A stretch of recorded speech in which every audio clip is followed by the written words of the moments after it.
All right, Quincy, before we dive into our main topic, I like to set the stage on what is Harri and what's your backdrop, just so that whenever anybody's watching this, at least they have some sort of sense of who are you and what are we talking about? Yeah, sure. So Harri is the end-to-end people platform for the hospitality industry. So primarily focusing on those frontline workers. So as you can imagine, our client base consists very much of, certainly we have enterprise, but large franchise organizations, even down to the small individual franchise owners. But really focusing in that hospitality space where that frontline worker is so critical to business operations and performance. And what is your role specifically within the company? So my title is SVP of Innovation, which is just kind of a fancy way of saying that it's my job to really understand what's happening in the market, what's important from the software standpoint. So from talent acquisition through workforce management, employee engagement, risk management, all of those things that we cover, learning and development, but specifically as it will benefit our clientele in the hospitality space. And really, because it's a different engine, or a different game than the professional knowledge worker. Our frontline workers are what's driving the economy, and it's what's really determining the quality of your hire and the people that you have there, and the environment that you provide for them is going to determine your success in business, basically, once you've chosen to make this stance. So it's my job to really understand the market from a tech standpoint, to understand the market from a business operational standpoint, and make sure that we're using our existing technology or applying, in the most beneficial way for our operators, or developing that new technology that's going to create the best experience and business outcome for our operators. As silly of a question as this may be, you've been at the company for a little bit over a year. Yeah. I assume a ton has changed and it moves very fast within the last year. What have you seen as you're trying to discover what challenges obviously you can solve for your client base?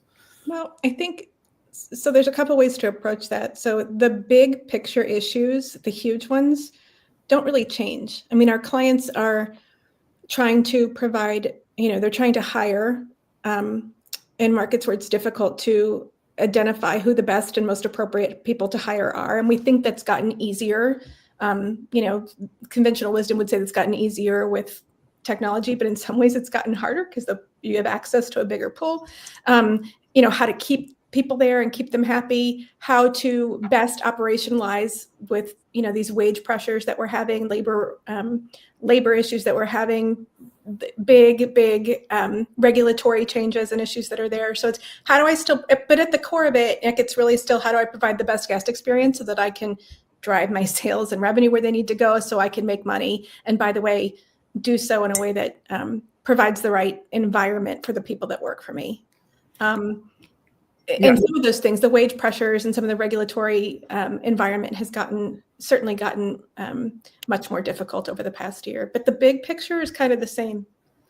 Yeah, I mean, I think of what I perceive as a best practice brand, at least in current worlds, such as a Chick-fil-A. Mm-hmm. And so you think about, they obviously have to navigate all of the regulatory issues. They have to navigate the hiring, but the perception back to the guest ends up being that their employees might be just a little bit more friendly because mm-hmm. of the culture that they've provided, and probably because of the way that the operator has built a connected workforce and provides just a little bit more value back to their employees, so that maybe there's less likelihood that they're going to turn over as fast as possible. So it seems like we're really building out an equation. The McDonald's model of operations make it so that it doesn't matter who works for you. It's always, they all know their roles and they know their responsibilities. Then make sure that you're treating your people well so that they want to stay longer, and make sure you're leveraging technology to ensure that you are best in practice as an operator. Seems to be the way that I would draw up the equation. Any comments on that? Yeah, so that connected workforce, I know that's what we're here to sort of talk about today in a lot of ways, is music to my ears, actually, that you say that, because what we're really talking about here is engagement. How engaged are your employees in the business they're in? And all engagement is the degree to which an employee feels connected to the workforce that they're in. So why does that matter? Why do we care? Because that feels really sort of touchy-feely. Well, it matters a lot. And the Chick-fil-A example that you just presented is a good one. They are known for creating or trying to create not just a guest experience, but an employee experience that makes people feel proud to work there. They want to work there. They feel part of the business. They want to deliver the best experience. But there's some really tangible ways in which having that connected, engaged workforce results in better profitability, better revenue for any individual owner. So studies, there's been countless, by the way, this has been studied for well over 5 decades. So this is not rocket science and it's nothing new, but it's really making, for the operator, it's up to people like us to make that connection for them. By the way, if you do this, it's not because it feels good and warm and fuzzy, it's because it matters to your bottom line. So studies show that certainly we all know, and you alluded to it, that short cycle turnover is a plague in the restaurant space, in the hotel space, because people are turning before they even become productive. So you're in that endless cycle of paying to recruit, paying to onboard, paying for uniforms, paying to train. You have another associate who's training them, so they're not even fully productive while they're trying to get the other person productive, and then they're just gone. So now your labor forecasting models are off because they didn't show up, and all of those things that we know. So that's nothing new. But and that's probably the most obvious challenge, right? If we can reduce that short cycle turnover, it directly ties back to profitability. But there's so much more involved too. It's, again, study after study has shown that organizations that that self-identify as engaged, so all those factors that show that I am engaged, they have greater profitability, they have greater average ticket sales, they have fewer safety incidents, which of course is a big deal. They have less shrinkage in the form of wage or product theft. So it's just one thing after another, and all of those things lead into a more profitable organization. So it's not just let's just do it because we want to, it's let's do it because it really makes a difference. And when we're talking about that as it relates to technology, it's and what Harri focuses on is taking the entire space that an employee will work. And this is from the employee standpoint. So are you clocking in? Are you dropping shifts? Are you trading shifts? We asking you how you feel about things today in that annual survey that we then actually have broken down into something more effective? And are we doing it all in a way that's in your flow of work? It's easy to engage. It's easy to connect with your peers. It's easy to connect with your management. And in a way that makes you know, as an employee, that your voice is being heard and that your management team is going to act on that. Because as human beings, that's really, no matter what your workplace is, that's what's going to make us feel like, hey, I want to do my best for where I am today. So that's what we're focused on there. Okay, so I have a few comments. I want yours in return. So I take that last piece.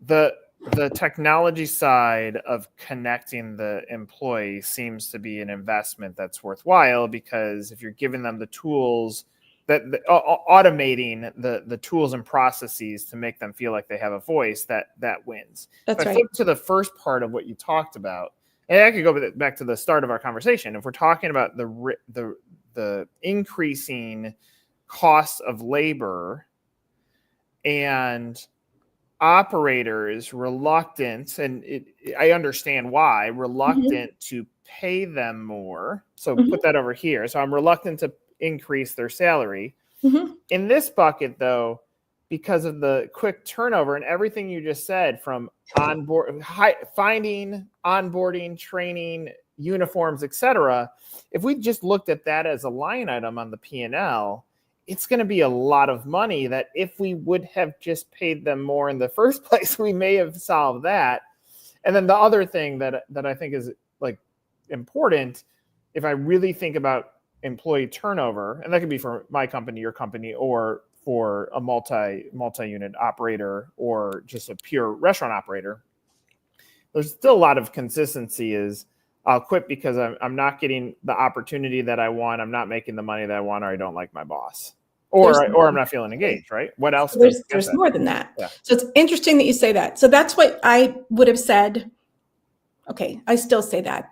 It does kind of boil down there, but it's much more granular than that. So you can say, I quit because I don't like my boss. Well, why don't you like your boss? What is it that they're doing specifically? What is it about the management that is making you uncomfortable? And you don't know the answer to that until you ask. And I know that for a fact because I spent the last year since I've been here doing pilot programs with a product we have called Engage that actually has what we call touch points. So it's connecting with employees where they work, which is at the clock, to ask them questions about overall job satisfaction and what is driving that satisfaction. Are you happy? Are you sad? And why specifically? And then additionally, on a cyclical basis, asking them questions about those specific whys, those themes that are driving that degree of satisfaction or dissatisfaction in a job. And what we found is there are actually, everything can fall into a bucket of, it's 10 different themes, and that seems like a lot. But when you're going into the nitty gritty, it makes sense. But certainly pay and hours and schedule are there, management's there, culture's there, training is there. There are different things that drive that engagement or disengagement that you then, if you're asking the questions and then saying, but what is it about your training, or what is it about the culture, or what is it about your team support? You then, as an owner operator, have that specific insight into what it is that's causing that that turnover, that short cycle turnover, or causing people to kind of phone it in on their job, so that and you have it not just by in general, but by location, and then down to an audience of one, to the specific employee, so that you can then intervene where you need to intervene to make positive improvements there, and then remeasure that again on a very measured, timed out cycle, or replicate things that are going well within a particular organization. So if you're a franchise owner, you have you own 5 locations, and you're looking and you know that location A always performs better, their sales are better, their turnover is shorter, whatever, and then position compared to location B, and you think why? Well, they seem to like the manager, or they seem to got better traffic flow, or whatever you can ascribe to it. But if you ask the employees specifically what's going on, they're going to tell you where, and you can hone in on those micro themes that you can make just incremental changes in to make an impact, so that you really can then shorten that turnover, or lengthen that turnover cycle, that attrition cycle, and make substantial direct difference in your top and bottom lines in your organization. And that's what we're trying to do there. What I'm hearing from you, obviously, like if the guest is one, most restaurant operators, hotel operators, they'll operationalize the business to create a great guest experience. Mm-hmm. But most, in my opinion, don't operationalize, and HR is a broad term, but the HR of the system to make sure, really, in my opinion, the true number one customer is the employee, because if they're frustrated, then your guest is never going to get the experience that you want. It's almost like we focus on how do we get the top line sales versus how can we best support our bottom line sales by taking care of our people. Well, it makes no sense to not do that, because who is that face of your business? There was happened to be a McDonald's that I used to go to, where I used to live, that I actually went to that one and it was actually not even on my way, because of the woman who worked the drive-thru every morning, because she was nice, because I loved hearing her voice, because when I pulled up and to get my breakfast burrito, it wasn't "Welcome to McDonald's, how can I help you?" It was, "Hey, good morning, hon, how are you? What are you doing?" And when you pulled up, she was friendly and, "Hey, I hope you have a great day." She actually brightened my day.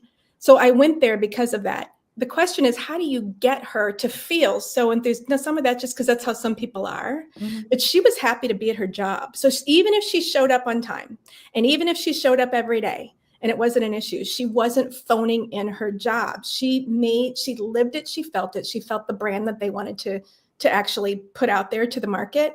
And even from my own experience, I can tell you that it made a difference. So how do they know what to do? And so what I'll hear from operators is, well, we don't want to ask them, make this all electronic and just ask them stuff when they're clocking in and out, because we really want our managers to walk around and have personal interactions with their people. And well, so do I. Nobody's trying to replace that. But you also know the reality of being a manager in one of these locations, and there's always something wrong, and a guest is mad and something's broken and it's busy and all these things there. So what we try and do then is give them conversation starters, really, so that when you're talking to someone, it's not just, and of course you don't want to get rid of this, "Hey, how was your weekend? What'd you do?" That's great, but that's not necessarily going to impact your business one way or the other. So let's give them some piece of data and insight, so that they can start that conversation with someone in a way that's going to be meaningful to the person, so they know they're feeling heard in their workplace, but also to those overall business results at the end. And that's the power of engagement. Well, I love that last statement. Now, as you're speaking that, I obviously said in my statement of hate your boss, not paid enough for not getting your upward chance. But if I really broke down what is the number one thing people have said when they've left our company? And it's such a broad umbrella, but they'll say a lack of communication. Right. And that can mean so many things. And so if obviously we're not a match for a Harri, because we're a one unit marketing company.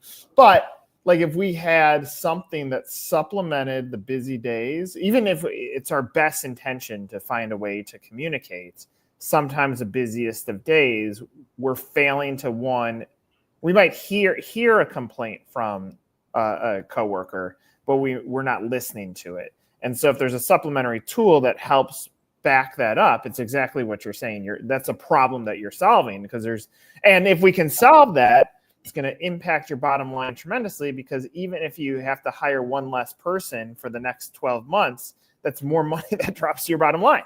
Well, and it's we as humans also tend to focus on what's going wrong, what's bad, where are they going, and you can look at it from the opposite side as well. So there's a story that I've told before. I call it the pillow story, but in a nutshell, I worked in the early part of my career in a big box retailer, so it's different business, but same frontline worker that's really driving your operation, right?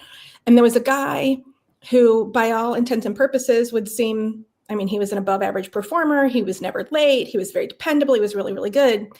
And long story, not quite so long. He worked in the domestics department. So, where they had the sheets and the pillows and all that stuff. And there was one day where I was a manager on duty, and there was a regional vice president or something who came into the store. We were walking around, and they said, "Hey, how's it going today?" to this guy. And he was mad that day, which was weird for him. And what he was mad about was because the way the pillows, I swear this is a real story, were on the shelf, made them fall off all the time. So they fell out of their plastic casing, they fell off of the shelf. And what it resulted in was having not very well stocked shelves and having a lot of shrink, because you had to send them back because they get dirty and all this stuff. And he said, all we have to do is change the way we lay this out. And he walked there and he changed the shelf to an angle so they would stay on there more. And he's like, and then we'll take this equipment and we'll put it between the pillows and, blah, blah, blah.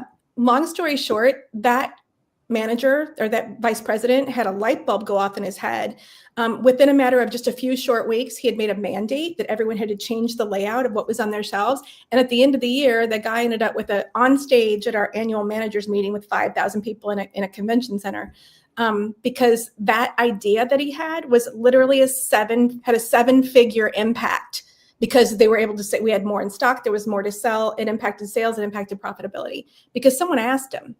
And there was nothing disengaged about this guy. So if he's happy, everything's fine, he's staying here. But what are we missing from the people who are actually working on the front end that we could impact both on a positive level? So how did that, obviously that was a 7-figure impact because it was a huge organization, right? But what are the micro things from every single day that we could do? And then those other ones that are phoning it in on the negative side, how many times more will they offer that upsell? How many times will they offer the pie? How many times will they do these if they just feel happy about where they are, rather than just ringing up what they're coming in? So it's our responsibility as owners and operators to make sure that we're giving people, our most important people, the opportunity to express what's going right, what we could do better, and how do we hone in on those small things rather than just the big picture. Well, I didn't like this, or that was bad. So we can really actually make meaningful impact, and we got to ask. Yeah, I love that story. I think far too often, and maybe it's just because most organizations aren't flat, but you assume that the person at the bottom doesn't have the best ideas.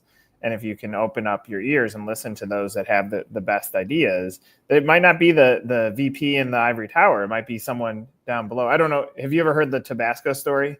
No, I don't think so. The short version is they ran a marketing campaign to try to come up with a big idea for Tabasco, and all the ideas came in, and they were fine. And so they rolled it out for internal employees, and they said, if someone can come up with a great marketing idea for Tabasco, you'll get a trip around the world or anywhere in the world. And a guy that packed the Tabasco or loaded the Tabasco onto the boxes for shipping said, double the size of the hole. And they're like, oh, genius. So the Tabasco comes out faster. People go through the product faster. Yeah. And it's sometimes like the biggest ideas are hidden within our teams, but our infrastructure doesn't allow or support us to have a connected workplace with them, to empower them to have a voice. And just saying like, what do you think, whether it's through technology or it's through a conversation, I think that's what builds relationships. I think far too often we almost make, I understand why, legal reasons, I'm sure creates it, but the black and white of business professional, but this is our lives. And we spend so much more time working with the people that we work with. Why would we not give them some scaffolding or permission to have a voice?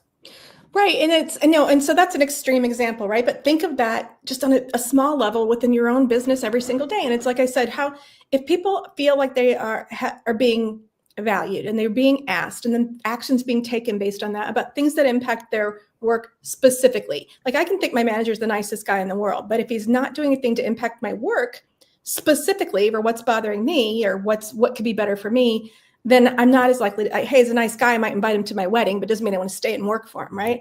So it's really, really important that we hone in on those things that where they need improvement. And again, whether it's in general and you track things and you see the trends over time, is this thing that we did making a difference or not? And you'll know because they're going to tell you, they're going to rate you, down to the, like I said, an audience of one. So just within our own product and those things that I was running that I told you about previously, we had things identified that are so easy to fix, but nobody would have known. And disaster has been averted. Example, we asked somebody a question, and again, we're asking at the clock, so they have to answer to clock in, even though it's compliant. They're actually technically on the clock about something. And he went on a rant in his response about, I don't know, a variety of things. It doesn't really matter, but another thing is kind of how it went into, and he was like threatening legal action. I'm going, what is this?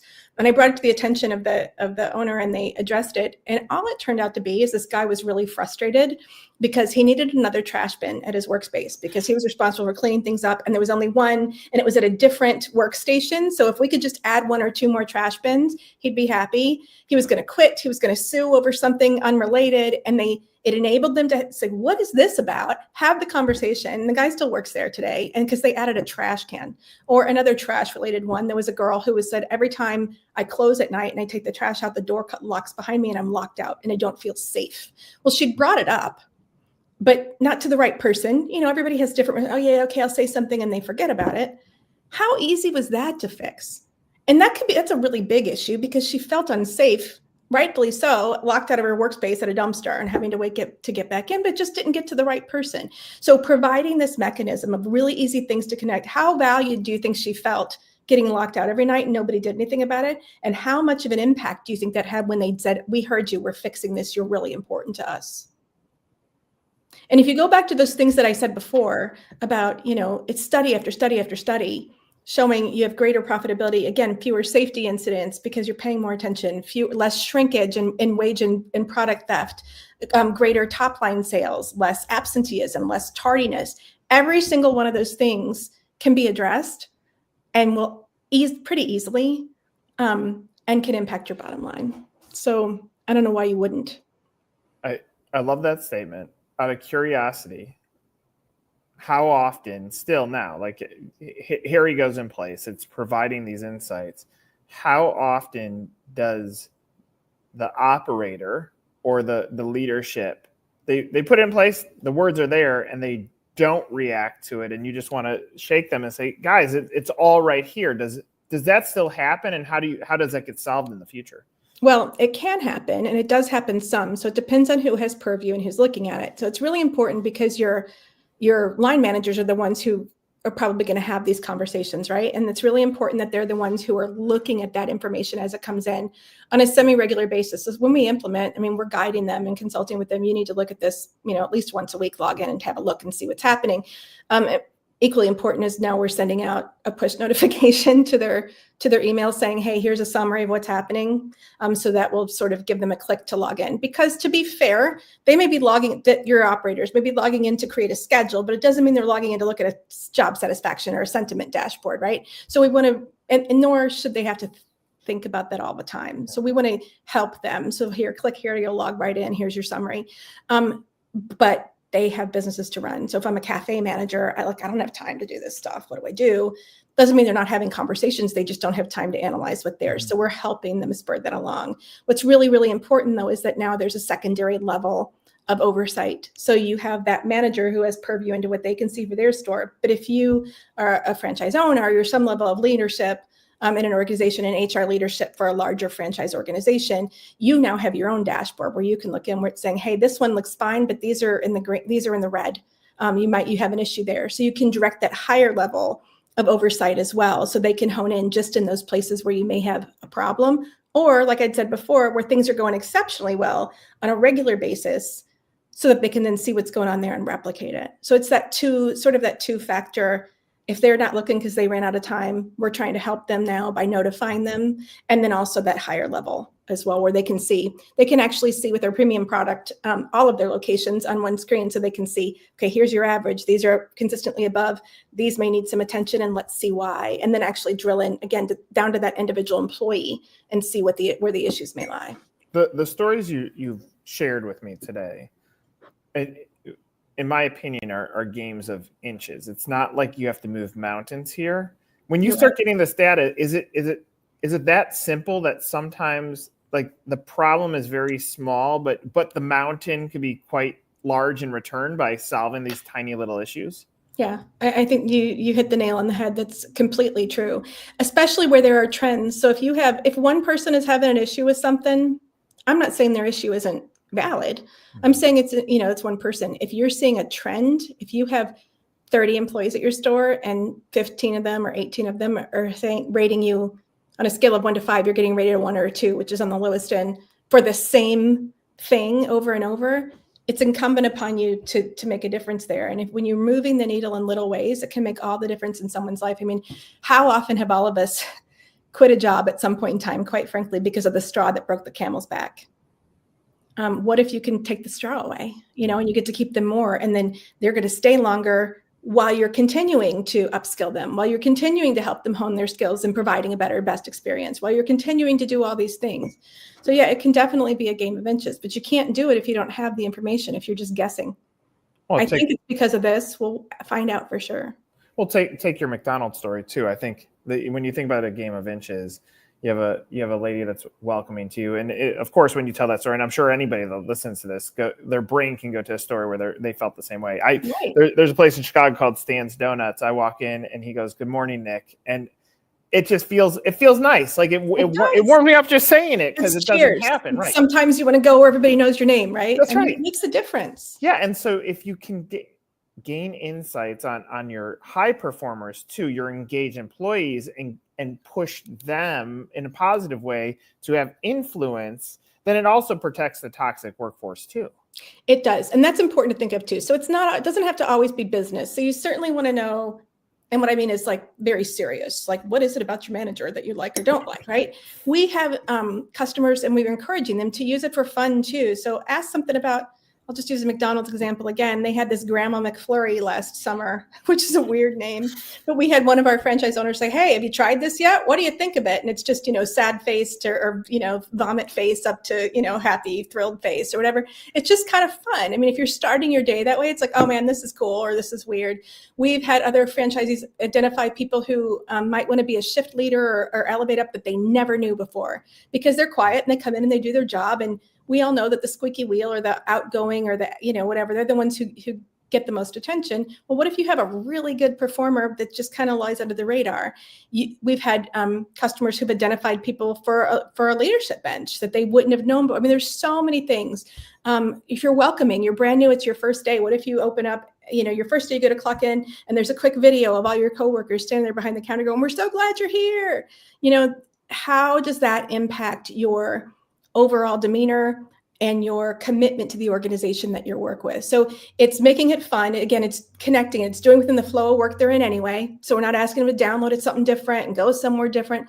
They're there anyhow. And it just adds that extra something that if they're going to decide if they're going to work for you or they're going to work for the guy down the road, where do you want them? You want them with you, right? So let's identify every single way that we can to make it the best experience, but do it in a way that's easy for that manager and that operator to quickly see what it is they need to see. We automate it for you. So let's be able to draw our attention to the things that need attention quickly, things that we can replicate. Let's draw our attention quickly so that we can get the best performance and provide the best experience for our employees and ultimately our guests. I'm gonna close with this.